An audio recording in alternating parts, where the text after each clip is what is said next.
नमस्कार दोस्तों। अभिव्यक्ति चैनल में आप सबका एक बार फिर स्वागत है। मित्रों, पिछले एपिसोड में हमने बात की थी कि कैसे आत्मविश्वास को अपने हम मजबूत करें, हम किसी के कहे में ना आ सकें। और हम उस समय हमारे साथ एक दर्शक सखी जुड़ी थी, मधुलिका पांडे। कार्यक्रम के अंत में हमने आपसे वादा किया था कि अगला एपिसोड जब हम करेंगे तो उन्होंने एक बात उठाई, एक विषय उठाया। तो हमने ये आपसे वादा किया कि इसी विषय को लेकर करेंगे। तो विषय क्या था ये हम आपको बाद में बताएंगे।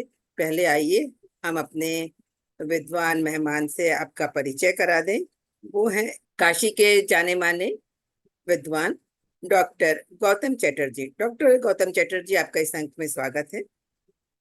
आनंद आनंद। गौतम जी, पिछले अंक में आपको याद होगा कि हमने चलते चलते उनसे ये वादा किया था। आपने कहा तो बहुत अच्छा विषय मधुलिका जी ने उठाया था कि लोगों के जीते जी हम उनकी वैल्यू नहीं कर पाते, उनको मान सम्मान नहीं दे पाते हैं, लेकिन जब वो इस दुनिया को छोड़ के चले जाते हैं, शरीर से जब चले जाते हैं, तब हम उनको तारीफ करते हैं, उनको मान सम्मान देते हैं, उन्हें बड़ी शिद्दत से याद करते हैं। तो ये सही नहीं है। हमें कैसे करना चाहिए कि हम जीते जी भी लोगों की वैल्यू कर सके, उन्हें मान सम्मान दे सकें और उन्हें वही सम्मान दें, वही आदर दें जिसके वो हकदार हैं। इस पर क्या कहा जाए। लोगों से अगर रचनाकार की ओर से देखें तो लोगों के मान सम्मान की जरूरत क्या है, और अगर दर्शकों, श्रोताओं, प्रशंसकों की ओर से देखें तो उनको जो चीज जल्दी समझ में आती है तो वो उस ढंग से रिएक्ट करते हैं। किसी की रचना अगर देर से समझ में आएगी तो देर से करेंगे, है ना। जैसे कि मैं अक्सर, मुझे कोई कहता है कि आप कैसे हैं, मैं कहता हूँ मैं सुंदर हूँ। तो कुछ लोग इसका मतलब समझते हैं, कुछ लोग जो समझ सकते हैं उनको मैं कहता हूँ कि शिव का शहर है, शिव का मतलब होता है सुंदर। तो यहाँ जो भी रहता है वो सुंदर होता है। कोई इससे भी गहरे ढंग से समझना चाहता है, उसको बताते हैं कि आदमी सुंदर तभी है जब उसके पास मन नहीं है, जब वो सोच विचार नहीं करता, या मन में कोई अशुद्धि नहीं है, तभी वो सुंदर है। क्योंकि जब मन में अशुद्धि नहीं है तभी उसके पास प्योरिटी है, और जब प्योरिटी है तो सुंदर है। उसको कहना चाहिए कि मैं सुंदर हूँ। लेकिन हम लोग दूसरों से सुनना चाहते हैं, दूसरे कहें कि तुम कितने सुंदर हो, और तब हम ये भूल जाते हैं कि दूसरे लोग ज्यादातर हमें डिसीव कर सकते हैं, अपने इंटेंशन के लिए कह सकते हैं, है ना। तो अगर मेरे मन में प्योरिटी है, मेरे मन में, मेरा अंतःकरण शुद्ध है, मन में जो है अशुद्धि नहीं है, तो मैं क्यों ना कहूँ कि मैं सुंदर हूं। तो वो पूरा प्रॉब्लम ही खत्म हो जाता है कि आदमी के जीते जी सम्मान नहीं मिलता है। प्रेमचंद को नोबेल प्राइज मिला था जो नहीं मिला, है ना। या कि कोई व्यक्ति बहुत विद्वान है, उसको अप्रोप्रिएट जितना मिलना चाहिए, डिजर्व करता है, वो महत्व नहीं मिलता। ये विषय ही नहीं रह जाता है ना। अब अगर इसका उत्तर मिल गया है तो इसी विषय पर हम लोग एक दूसरे ढंग से भी आ सकते हैं। दूसरे ढंग से आने का मतलब है कि जैसा कि मैं हर बार कोई जब सवाल पूछा जाता है उसका उत्तर इस ढंग से देता हूँ कि जो ज्ञानवर्धक भी हो, कुछ नई बातें भी जानने को मिले, या ऐसी बातें जानने को मिले जो प्राय जानने को नहीं मिलती है। तो अगर इसका उत्तर हो गया तो हम लोग एक नया अप्रोच, एक दूसरा अप्रोच भी ला सकते बिल्कुल, हम हैं। वो चाहते हैं ऐसे। कि हाँ, चाहते हैं कि एक नया अप्रोच लाए, जो कि आपने जो अभी समझाया कि जब हमारे हम्म, अंदर मन नहीं है, कहना चाहिए मन में प्योरिटी है, तो हम सुंदर हैं। और दूसरी बात जो हमेशा आप कहते हैं कि अगर हमारे अंदर अहम नहीं है और हम ये, तब हम ये एक्सपेक्ट ही नहीं करेंगे कि लोग हमें मान सम्मान दें। सबसे बड़ी चीज ये है कि तब हम ये सोचेंगे ही नहीं कि हम कुछ कर रहे हैं। तब वो जो कुछ भी हो रहा होगा ईश्वर की ओर से हो रहा होगा। ये आम लोगों से बिल्कुल हट कर बात हुई। लेकिन हम यहाँ चाहेंगे कि आप एक नई दृष्टि, एक नए तरीके से हमें बताएं कि हम जो हाँ, आम नया इंसान हैं, अप्रोच। नया अप्रोच हाँ, हो। मैंने कहा ना, मैं सुंदर हूँ, ये मैं पहले क्यों नहीं कहता। और जो लोग कहते हैं, जानते हैं कि वो सुंदर हैं, वो अहंकार होता है।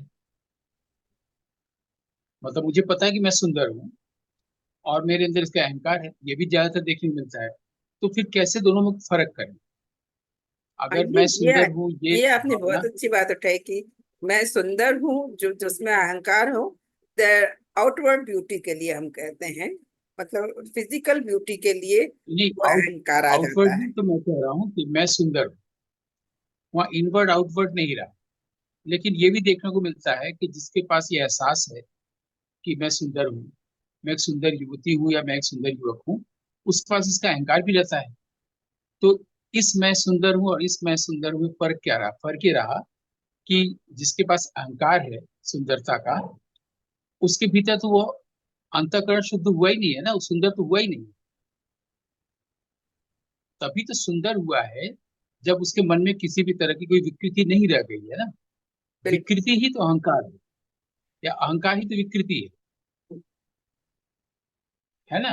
तो जब अहंकार ही विकृति है, विकृति का मतलब कुरूपता है, तो मैं सुंदर कैसे हो सकता हूँ? मेरे भीतर कुरूपता है, मैं कुरूप हूँ। तो जब मेरे अंदर कुरूपता नहीं रही, मैं सुंदर हूँ हो गया, तब मैं अब खुद को कह सकता हूँ कि मैं सुंदर हूँ ना, क्योंकि मेरे भीतर प्यूरिटी आ गई। इसको एक नए ढंग से अप्रोच किया सकता है। अब देखना पड़ेगा किस तरह से अप्रोच करें वो। इसलिए हम ऐसा करने जाते हैं, कुछ नई बातें सामने आए मेरे लिए। संस्कृत व्याकरण की बात कर सकते हैं।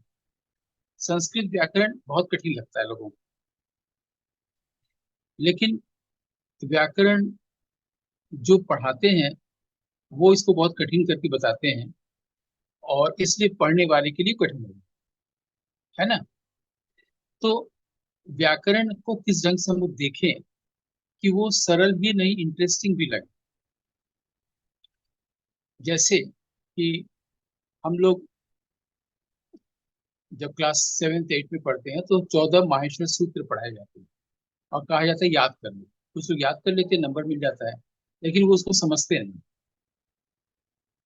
या जैसे मैं लीजिए, मैं आपको कहूँ कि स्वर क्या होता है, व्यंजन क्या होता है, तो आप बताएंगे कि जो अ आ ई है ये स्वर है, जो क ख ग व्यंजन है। लेकिन क ख ग व्यंजन नहीं है हमारे व्याकरण के अनुसार। पहले तो यही जानना चाहिए कि हिंदी में हम लोग का हम लोग की जो वर्णमाला शुरू होती है अ से या क से, संस्कृत में वर्णमाला अ या क से शुरू नहीं होती है, ह से होती है ना। ह। उसी तरह से संस्कृत में व्याकरण माला में 42 वर्ण है, 42, जिसमें स्वर है 9 और व्यंजन है 33। तो कितने हो गए? 44 हो गए। हम 42 बोल दिए थे। 44 में 44 वर्ण होते हैं संस्कृत वर्णमाला के अनुसार। तो ये तो अभी नीरस नीरस सी बात हो रही है। लेकिन अगर मैं आपसे कहूँ कि नहीं, स्वर किसे 42 कहते ही हैं, तो तो हुए। आपने 9 स्वर हैं अगर, और 33 हाँ, व्यंजन है, 42 ही तो हुए। 42 हुए। हाँ, तो 42 हो गए। तो संस्कृत वर्णमाला में 42 वर्ण होते हैं। ठीक है। स्वर और व्यंजन क्लियर है। स्वर का कोई उदाहरण दीजिए।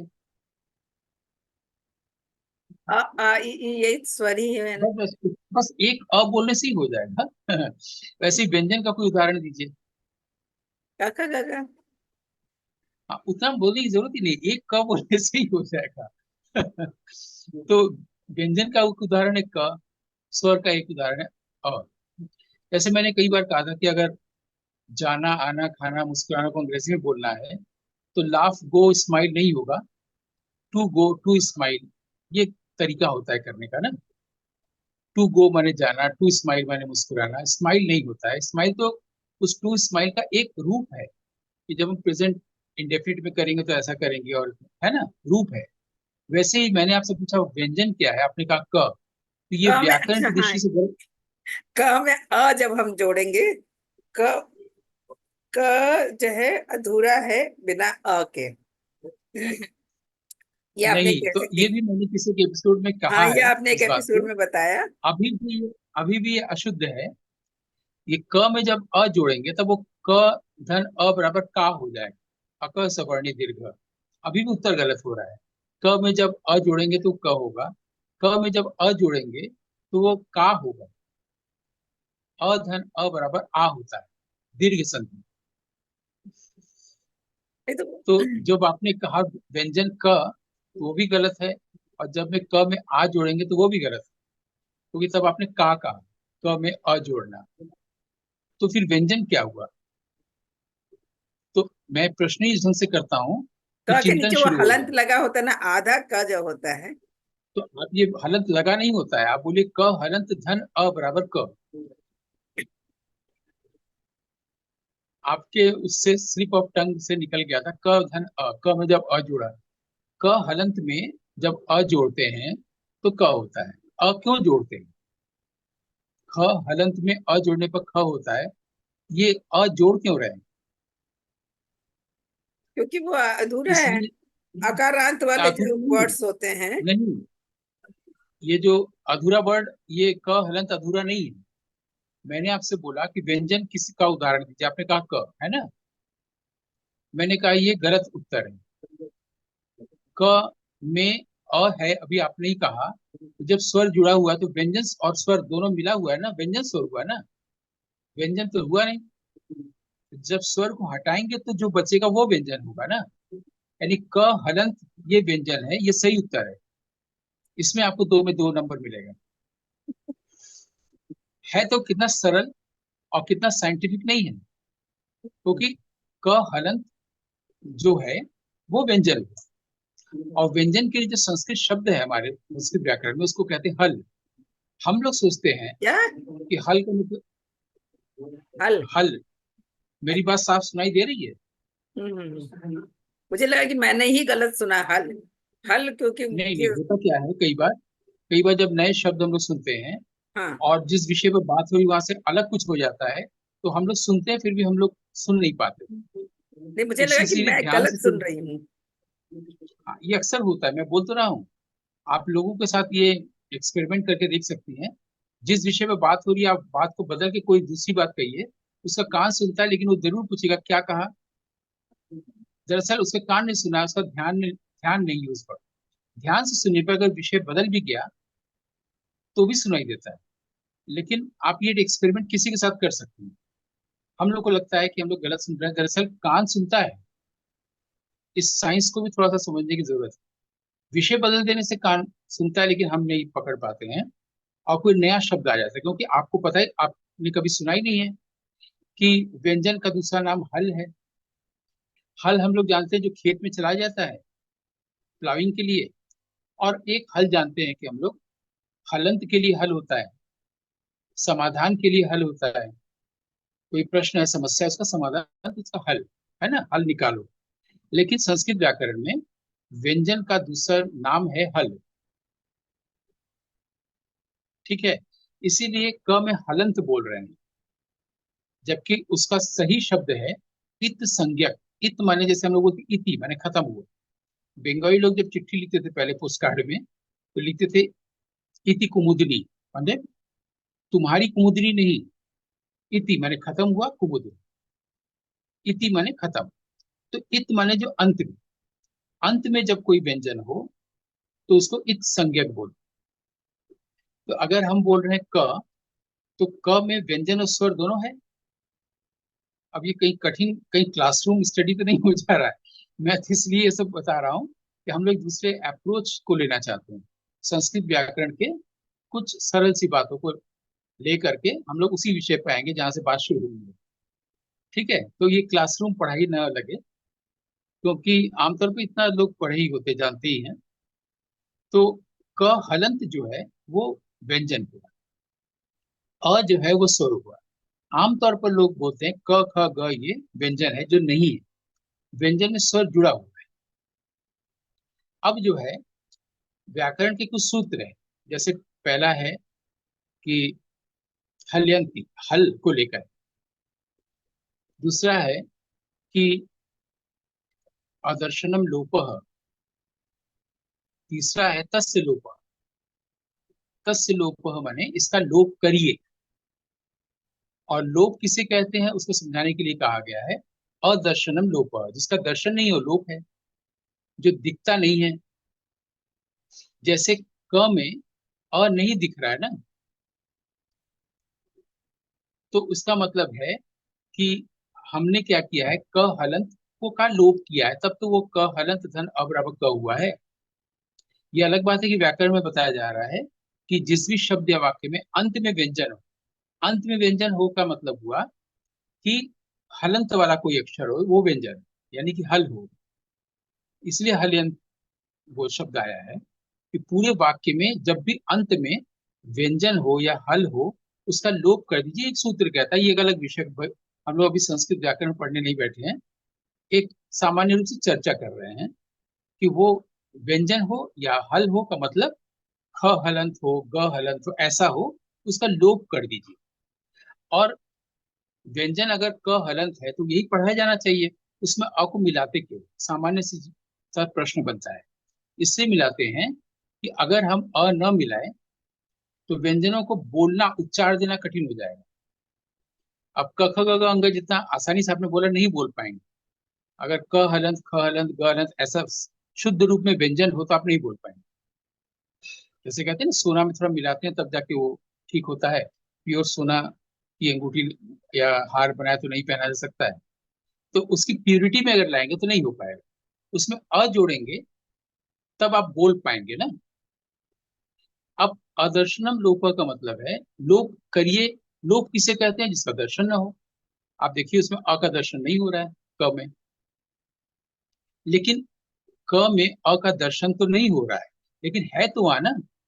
अगर वो न रहे तो आप बोल नहीं पाएंगे।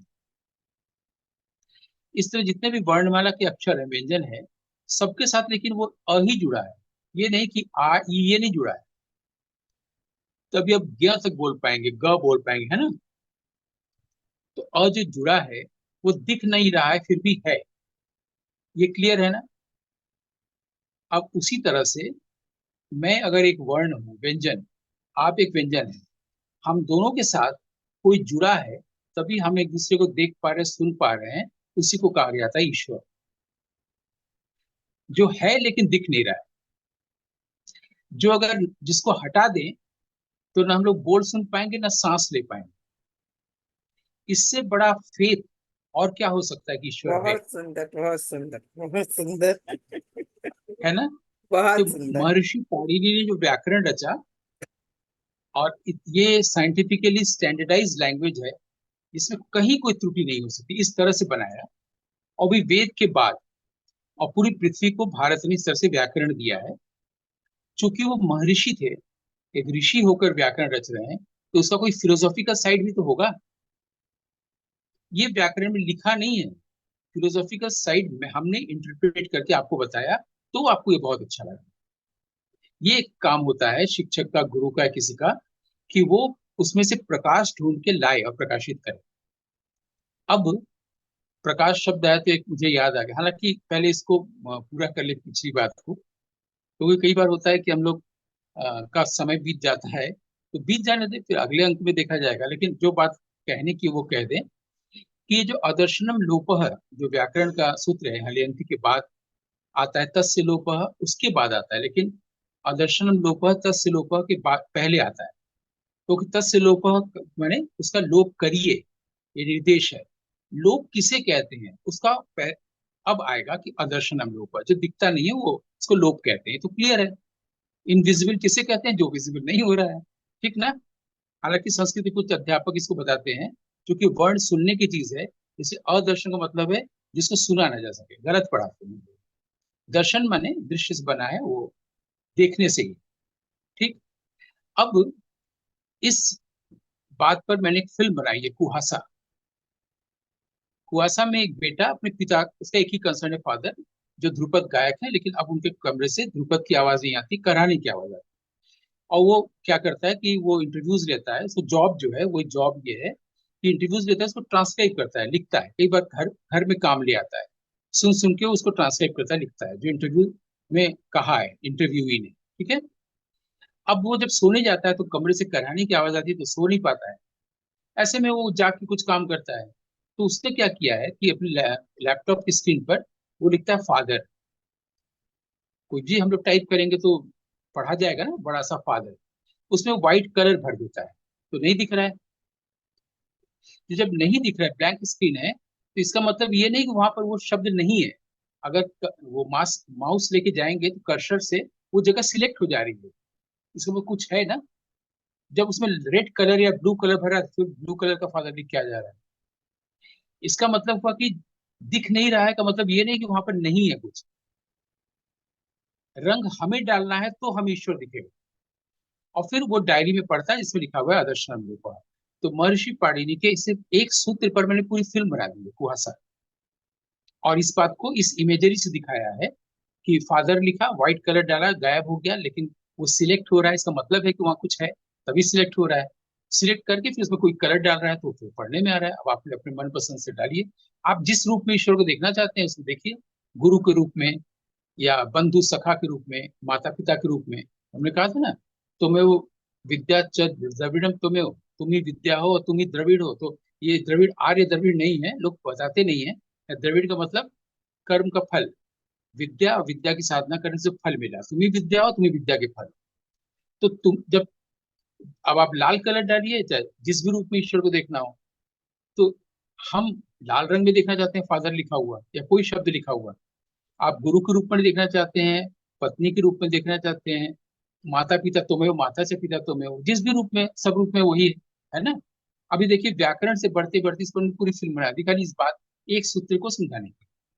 अब हमारे मुंह से कुमुद या क्या निकला था शब्द, वो भी बता दें। मेरी एक फिल्म का नाम है पद्म कौमुदी। ठीक है। पद्म का मतलब होता है कमल, पद्म, पद्म पत्र माने कमल के दल पत्ते। कौमुदी का मतलब क्या होता है, कुमुद माने होता है चांद, और कौमुदी का मतलब होता है चांदनी। अच्छा। ठीक है ना। हाँ। तो ये जो कौमुदी का मतलब चांदनी होता है, कौमुद कुमुद बनाई कैसे, ये कु से बना है। कु माने होता है पृथ्वी। अब कौ जो है, ये इसका सप्तमी विभक्ति एक वचन है। यहाँ से कठिन न हो जाए, मैं इसको सरल कर दे रहा हूँ, वो बचपन में पढ़ाया जाता है। एक वचन, द्विवचन, बहुवचन, प्रथमा विभक्ति, द्वितीय विभक्ति, तृतीय विभक्ति, ऐसे पूरा 7 तक होता है। ये सप्तमी विभक्ति का एक वचन है कौ। तो कु पृथ्वी, कौ। तो पृथ्वी कहाँ से आ रहा है, इसमें लिखा हुआ है कौ पृथिव्याम मोदयते। मोदयते ये मुदित शब्द से, मैंने हर्षित करने से, आह्लाद करने से। आप देखिएगा महाराष्ट्र में गणेश जी को लड्डू चढ़ाया जाता है, मोदक कहा जाता है। हम्म। क्यों कहा जाता है, लड्डू के लिए भाई, लड्डू चढ़ा रहे हैं हम लोग, तो बजरंग बली के वहाँ बनारस में लड्डू चढ़ाते हैं, वहाँ मोदक ही क्यों कहते हैं, ये भी क्लियर हो जाएगा। क्यों? मुदित शब्द से बना है, मुदित। मुदित का मतलब हर्षित होना। प्रषित होना। गणेश जी जो है लंबोदर बिना हर्षित होंगे हमारे उससे पूजा करने से, इसलिए मोदक कहा गया है। वहां के लोग भी शायद नहीं जानते होंगे, लेकिन वो बोलने की उसमें परंपरा में आ गई। तो कौ माने कु से बना है, सप्तमी विभक्ति एक वचन, बहुत सरल है संस्कृत, घबराना नहीं चाहिए। कौ पृथिव्याम मोदयत, माने जो पूरी पृथ्वी को हर्षित करती, उसको कहते हैं कौमुदी, चांदनी। आप देखिएगा सूरज का प्रकाश भी हर्षित नहीं करता, आह्लादक नहीं होता है। पूर्णिमा का चांद और उसकी चांदनी आह्लादक होती है। लोग आह्लाद से भर जाते हैं जब भी देखते हैं। भले ही जाड़े में सूरज निकलने पर लोग खुश होते हैं, आह्लादित नहीं होते हैं। इसी चांदनी को आह्लादक कहा गया है, वो आह्लाद से भर देती है। उसमें आप बहुत शांति से, बहुत आपको देखना ही अच्छा लगेगा, चांदनी बहुत अच्छी लगती है, नहीं तो इतना साहित्य और कविताएं रची नहीं जाती। तो कौमुदी उसको कहते हैं। इसीलिए अगर आपने साहित्य पढ़ा हो, हिंदी या संस्कृत बीए में क्लास में, वहाँ एक ग्रंथ पढ़ाया जाता है, लघु सिद्धांत कौमुदी, शायद आपने नाम सुना। लघु माने छोटा, पाणिनि की अष्टाध्यायी व्याकरण को छोटे में राज ने इसको लिखा है। भट्टो जी के शिष्य थे, उन्हें सरल लघु सिद्धांत कौमुदी। वहां कौमुदी क्यों है, चांदनी, सिद्धांतों की चांदनी, जिसके चांदनी में सिद्धांत प्रकाशित होते हैं, इसलिए लघु सिद्धांत कौमुदी बीए में क्लास में पढ़ाया जाता है कोर्स में, हिंदी में, संस्कृत में, जो बीए में पढ़ते हैं, लघु सिद्धांत कौमुदी, शायद वहां भी नहीं बताया जाता हो कि कौमुदी शब्द कैसे बना है। और कौमुदी का मतलब चांदनी, सिद्धांत कौमुदी का मतलब क्या मतलब हुआ, कहाँ चांद कहाँ सिद्धांत। तो जो व्याकरण के सिद्धांत है वो प्रकाशित होते हैं, सिद्धांतों की चांदनी, प्रतीक रूप में। कि साहित्य का मतलब ही है उपमा, अलंकार, श्लेष, ये सब ना। तो हम लोग साहित्य की भाषा में बात कर रहे हैं, तो सिद्धांतों की कौमुदी। तो पद्म कौमुदी जब लिखा, तो पद्म माने कि कमल हुआ, उसकी चांदनी हो गई ना। यानी सब्जेक्ट हो गया पद्म, और कौमुदी हो गई ऑब्जेक्ट, सब्जेक्ट ऑब्जेक्ट में। जबकि हमको कौमुदी मुंशी पर फिल्म बनानी है, मेन उल्टा हो जा रहा है ना। पद्म कौमुदी माने कमल की चांदनी, जैसे सिद्धांत की चांदनी। तो हमें तो पद्म पर बनानी नहीं फिल्म, ग्रामेटिकली तो गलत हो गया ना। ये तो जिनसे जुड़ के हम बना रहे थे, हमारे मित्र, उनके जीवन में कौमुदी मुंशी हैं, और पद्मा नाम से उनके अपने परिवार में कोई अग्रज हैं जिनको काफी वो मानते हैं, इसलिए उन्होंने नाम जोड़ा। तो फिर जब मुझे गलत लग रहा तो मैंने क्यों इसका समर्थन दिया, इसलिए कि हमारे यहाँ जो शरीर में तंत्र की भाषा है, वहाँ चक्रों में पद्म कमल के दल हैं, और उसमें कई अल्फाबेट्स हैं, और कई स्वर हैं वहां पर। उनको उनको हम देखेंगे इस पूरी फिल्म में, चांदनी में। तो कौमुदी मुंशी के पर ही फिल्म बनाएंगे, लेकिन हम जो हमारे भीतर जो पद्म पत्र हैं, जहाँ पर अल्फाबेट्स हैं, स्वर हैं, हम उसको देखेंगे, उसको प्रकाशित करेंगे फिल्म। हो गया। तो हम लोग व्याकरण की दृष्टि से एक अप्रोच लिए, ये हुआ अप्रोच की स्थापना। अब हम इससे जब देखने जाएंगे, तो अब यहाँ पर ये बनता ही नहीं है कि कोई मेरी प्रशंसा करे या मैं उससे प्रशंसा क्यों नहीं मिली इसके ऊपर बात करें। क्योंकि हम तो उसकी प्रशंसा कर रहे हैं जिसके बगैर मेरा जीवन ही नहीं चल सकता। यानी क के साथ जो अ है, क हलंत के साथ जो अ है ना, हम तो ईश्वर की प्रशंसा करेंगे ना।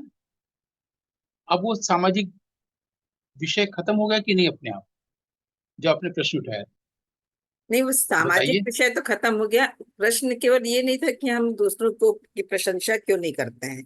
प्रश्न ये था कि अगर हमें प्रशंसा नहीं चाहिए, वो नहीं, बात अलग है। प्रश्न ये और था कि जीते जी उसको महत्व क्यों नहीं मिलता है, हम या जिसको दूसरों की महत्व बात मिलना करते चाहिए हैं क्यों जो नहीं मिलता नहीं है। रहते हैं हमारे बीच, और उनके इसी चले का तो जाने उत्तर के मैंने बाद दिया, जब। इसी का तो उत्तर दिया ना, कि आपका अभी अस्तित्व, आपका महत्व तो अभी उसके अ के कारण है। क हलंत का महत्व तो अ के कारण है ना, तो क बोला नहीं जा सकेगा। आपका जीवन तो ईश्वर के कारण चल रहा है। ईश्वर नहीं तो आपको महत्व दे रखा है, उसकी तरफ ध्यान ही नहीं है। उसकी तरफ ध्यान नहीं है, इसलिए हम लोग ये विषय उठा रहे हैं कि जिसके पास गुण है उसको महत्व क्यों नहीं मिलता, या मेरे पास गुण है मुझे लोग महत्व क्यों नहीं देते, हम दूसरे को महत्व क्यों नहीं देते। तो जो हमने दृष्टि दी, उसी विषय ही अप्रासंगिक नहीं हो गया। हम हमें जो महत्व दिया है, जिसके कारण हम जी पा रहे हैं, सांस ले पा रहे हैं, हम तो उसको महत्व देने लगे ना। हमारा ध्यान अब बाहर रहा ही नहीं, अब अ की तरफ चला गया। मैं क हलंत हूँ, और अ की तरफ ध्यान जागे चला गया, क्योंकि क हलंत पूरा ही नहीं हो पा रहा है अगर अ न जुड़े। इसलिए काश्मीर शैव दर्शन में अ को ईश्वर कहा गया, शिव कहा गया है, जिसके बगैर ही हम नहीं। तो किसी ने मुझे महत्व दिया है, इसको जानने के बाद हम उसको महत्व देंगे ना, हम तो महत्व लेंगे ही नहीं। तो वो विषय अपने आप अप्रासंगिक नहीं हो जा रहा है। नहीं, वो आप जिस रेफरेंस में बोले वो अप्रासंगिक हो जा रहा है, लेकिन जो है, मधुलिका जी ने जिस रेफरेंस से पूछा था कि जो व्यक्ति हमारे साथ रहा जीवन भर, उस समय हमने उसको ना महत्व दिया ना उसकी मोल समझा, लेकिन जब वो दुनिया छोड़ के चला गया, तब उसके बाद, उसके चले जाने के बाद हम लोगों से जब उसकी प्रशंसा करते हैं, तो ये तो और जब भी हम ज्यादा, ये और भी जब ज्यादा वो गलत हमारे है। साथ था जब वो हमारे साथ था, तब हमने इस पर ध्यान क्यों नहीं दिया। इसलिए नहीं दिया क्योंकि हमने अपने पर ही ध्यान नहीं दिया था, खुद को ही नहीं जाना। जो खुद को जानता है तब ना दूसरे को जानेगा। हाँ, ये चीज, हाँ ये हाँ, अब सही बात आपने कही कि जब हमने खुद पे ध्यान नहीं दिया, जब हम खुद को जानेंगे तब तब दूसरों को जानेंगे। ये बात सही है। क्योंकि आपके मन में क्या चल रहा है, जब हम ये जान लें कि मन में क्या चलता है, पहले अपने मन की स्टडी कर लेंगे, तो वही सारे व्यक्तियों के मन में वही चलता है। हमारे मन में विद्वेष है तो मन में विद्वेष होता है, आप में भी होगा। मेरे मन में घृणा है तो आप में भी होगा। तो कंटेंट ऑफ कॉन्शियसनेस एक ही होता है, माइंड का जो के जितने तत्व होते हैं वो एक ही होते हैं सारे ह्यूमन माइंड में। तो पहले हम अपने माइंड को जानेंगे ना, खुद को नहीं जानते हैं, इसलिए उसको नहीं जानने गए। और बाद में जब उसका कोई गुण दिख रहा है तब अब अफसोस हो रहा है कि तब महत्व नहीं दिया जब जीवित था। तो गलती तो वहां हुई ना जब हमने क हलंत में जो अ जुड़ा है उसकी तरफ ध्यान नहीं दिया अपने भीतर। यही तो मैंने इतना इतना सब वो करके बताया। इसको एक लाइन में भी बोल सकते थे, लेकिन इसलिए करते हैं हम ऐसा ताकि एक नया नया आयाम भी उद्घाटित हो, उसके बारे में भी लोग थोड़ा जाने, और लोगों के मन में उसको जानने की भी इच्छा पैदा हो, जिज्ञासा पैदा हो। बिल्कुल अब लोगों को संस्कृत व्याकरण कठिन नहीं लगे पढ़ना। बिल्कुल बिल्कुल, बहुत अच्छी बात बताई। अच्छी बात जो आपने वही बताई कि क हलंत में जो अ जुड़ा है उसके बिना हम क को बोल नहीं सकते हैं। उसी तरीके जैसे आपने बताया कि ईश्वर हमारे साथ जुड़ा है जिसके बिना हम सांस नहीं ले सकते हैं। लेकिन सचमुच ये बात हम क्यों भूल जाते हैं, क्यों अपने जीवन की आपाधापी में बिल्कुल भूल जाते हैं कि ईश्वर के बिना तुम सांस भी नहीं ले सकते हैं, और ये मानते चलते हैं कि जो कर रहे हैं वो हम ही कर रहे हैं। ये बहुत अच्छी बात आपने कही। और जो आपने अप्रोच बताया वो तो सर्वश्रेष्ठ था, सबसे अच्छा था। ये अप्रोच एक जो नई बात होती है, ये सबसे अच्छी चीज होती है कि हम उसको विषय को कितना इंटरेस्टिंग बना देते हैं, उसके साथ एक नई जानकारी मिलती है। सचमुच ये आपका हुनर है कि आप किसी विषय को कितना रोचक बना देते हैं, सहज सरल बना देते हैं। तो आज आपने एक बड़े ही साधारण से प्रश्न पर जिसका आप एक लाइन में भी उत्तर दे सकते थे, एक नए अप्रोच से विषय को और भी अपनी दो इंटरेस्टिंग। फिल्मों का एग्जाम्पल भी दिया। हाँ, दो फिल्मों के अपनी आपने दो जो, फिल्मों का एग्जाम्पल भी दिया। बिल्कुल बिल्कुल। हालांकि वो दोनों ही फिल्में मैंने देखी हैं। पद्म कौमुदी भी देखी है, कुहासा भी देखी है। पद्म कौमुदी सचमुच सिनेमेटोग्राफी की दृष्टि से भी बहुत सुंदर फिल्म है, बहुत अच्छी फिल्म है। और जो आपने दृष्टि उसमें बताई कि क्या है, उस दृष्टि से भी अच्छी है। जो खंडहर से शुरू होती है, छोटे छोटे उसमें वो बने हुए हैं, झरोखे बने हैं। ये सारी चीजों को आपने एक बार एक्सप्लेन किया था, क्योंकि हमारे पास ज्यादा समय नहीं है तो वो हम बता नहीं सकते।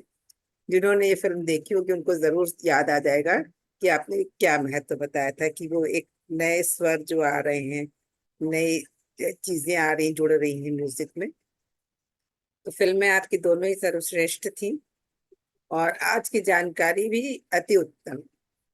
मतलब मन प्रसन्न नहीं हुआ, आनंदित हो गया, आह्लादित भी हो गया। आह्लादित भी हो गया। तो बहुत अच्छा लगा जानकर, और वो भी संस्कृत व्याकरण की दृष्टि से जानकर, तो बहुत ही ज्यादा अच्छा लगा। आज की जानकारी के लिए मैं अपनी तरफ से, अपने दर्शकों की तरफ से आपका आभार व्यक्त करती हूँ। आप हमारे एपिसोड में आए, इतनी नई जानकारी दी, इसके लिए आपका बहुत बहुत धन्यवाद, डॉक्टर गौतम चटर्जी। आनंद आनंद।